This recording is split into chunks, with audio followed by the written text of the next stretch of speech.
मनोबुद्ध्यहंकारचित्तानीनां मनोबुद्ध्यहंकारचित्तानीनां न च श्रोत्रजिह्वे न च घ्राणनेत्रं न च व्योमभूमिर्न तेजो न वायु चिदानन्दरूप शिवोऽहं शिवोऽहं चिदानन्दरूप शिवोऽहं शिवोऽहं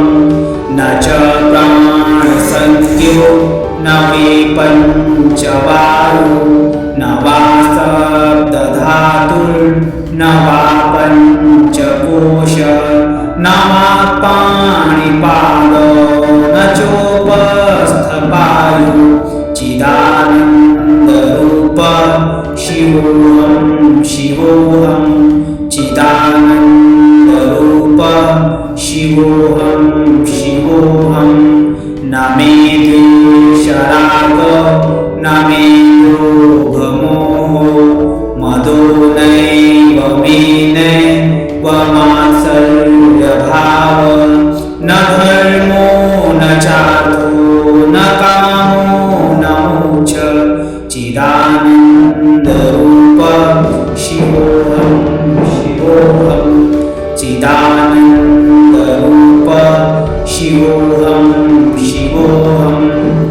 न पुण्यं न पापं न सौख्यं न दुःखं न मन्त्रो न तीर्थो न वेदा न यज्ञ न पुण्यं न पापं न सौख्यं न दुःखं न मन्त्रो न तीर्थो न वेदा न यज्ञ अहं भोजनं नैव भोज्यं न भोक्ता अहं भोजनं नैव भोज्यं न भोक्ता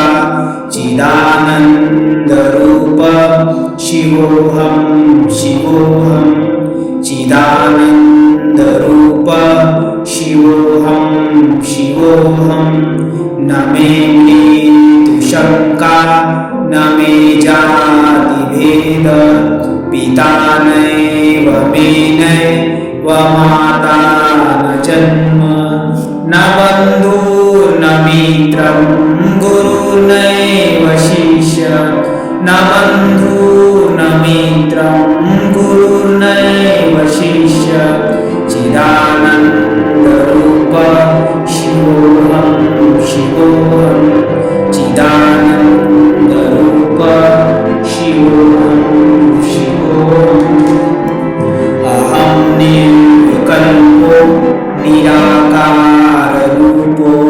विभूत्वाच्च सर्वत्र सर्वेन्द्रियाणाम्